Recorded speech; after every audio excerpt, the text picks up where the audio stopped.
5 different clubs looked down from the loftiest of heights. A quarter of the teams at one point or another harboured Scudetto hopes. There have been few title races with so many contenders as the season just concluded. The last championship so keenly fought was 13 years ago. In 2002-2003, Inter, Juventus, Lazio and AC Milan were tussling for the crown. In the end, the Bianconeri took the prize. The year before, 4 clubs were eyeing glory, but an Alessandro Del Piero-inspired Juventus overtook Inter on the last day of action, the never-to-be-forgotten May the 5th, 2002.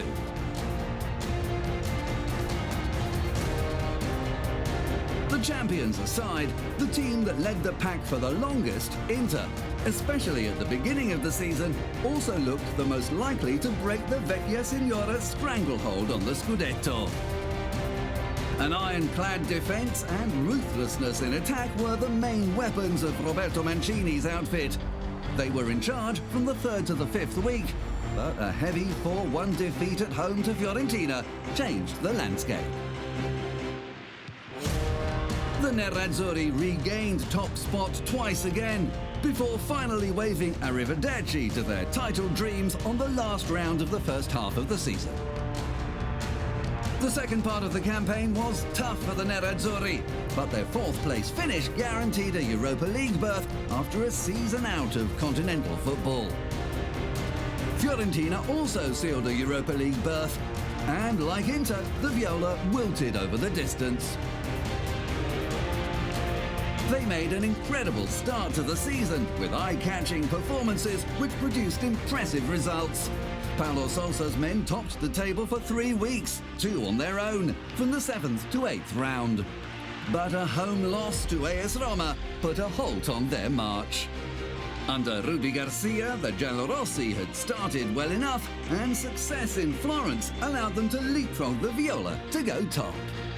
But a loss to Inter in round 11 knocked them straight off their perch. To banish the inconsistency under Rudi Garcia, Luciano Spalletti was enticed back to the tiller and immediately tacked downwind. With 14 wins in 19 matches, AS Roma finished the season in 3rd place, but ran Napoli close for 2nd. The capital club caught up 5 points on Maurizio Sarri's side in the second part of the season, 18 on Inter, and a staggering 20 on Fiorentina. It wasn't all about Spalletti, as Francesco Totti also played an incisive role in the Roman revival. Embracing his role as a super sub, the skipper proved decisive in the run-in. Of the 4 teams challenging the Bianconeri, Napoli displayed most resistance.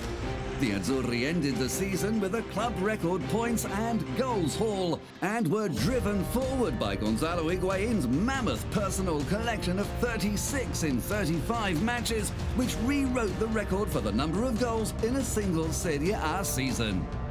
Leaders for 7 rounds, Sarri's side were eventually ousted at the J Stadium, a result that made Simone Zaza's goal one of, if not the most important of the season.